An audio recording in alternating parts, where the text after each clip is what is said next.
Hello বন্ধুরা, দুনিয়া টাকার গোলাম 14 নাম্বার পর্ব যারা ইতিমধ্যেই দেখে ফেলেছেন, তো 15 নাম্বার পর্ব কবে আসবে আর কি ধামাকা থাকবে সব থাকবে এই ভিডিওতে। তো ধৈর্য ধরে সবাই ভিডিওটি দেখবেন। তো শেহজাদ গরিব সেজে ফাতেমাকে বিয়ে করতে আসেন। ফাতেমা জেনে যায় যে তিনি বিশাল বড় লোক। সরাসরি ফাতেমা তাকে না করে দেয়, কিন্তু তখনই শুরু হয় আসল ঘটনা।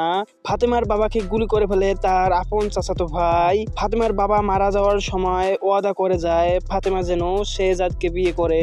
গোলামের স্মৃতি ফেরানোর জন্য তাকে একের পর এক ঘটনা বলতে থাকে।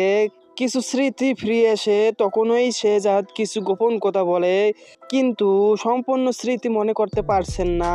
এদিকে রিশাদ সমস্ত কিছু জেনে যায় এবং দাউদ খানের সাথে দেখা করে এবং গোপন রহস্যের কথা বলে দেয় এবং তার সাথে হাত মেলায়। এইবার তাহলে আসল খেলা হবে।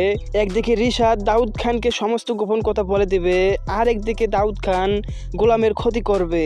অনেক বড়ই টুইস্ট আসতে চলিতেছে আগামী নেক্সট পর্বে। এদিকে গোলাম ফাতেমার জন্য পানি নিয়ে যাচ্ছে, হঠাৎ গোলামকে রিশাদ ডাকতে থাকে এবং গোলামকে জিজ্ঞেস করে যে আমার জন্য এক গ্লাস পানি নিয়ে আসো, এবং এক গ্লাস পানি রেখে তিনি আরেক গ্লাস পানি নিতে যান এবং সেই পানিতে বিষ মিশিয়ে দেন এবং সেই বিষওয়ালা পানি গোলাম ফাতেমার জন্য নিয়ে যায়, কিন্তু সেখানে রিশাদের মা হঠাৎ চলে আসে এবং সেই পানি রিশাদের মা খেয়ে ফেলেন। এ যাত্রায় ফাতেমা এবং গোলাম দুজনেই বেঁচে যায়। ফাতেমা গোলাম দুজনেই এখন মহা বিপদে আছে। কি হতে পারে নেক্সট পর্বে? ফাতেমা কি পারবে শত বাধা পেরিয়ে গোলামের সকল স্মৃতি ফিরিয়ে আনতে?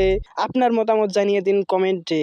আগামী রবিবার অনেক বড় টুইস্ট নিয়ে আসতেছে আপনাদের সেই সবার প্রিয় কাঙ্ক্ষিত নাটক দুনিয়া টাকার গোলাম।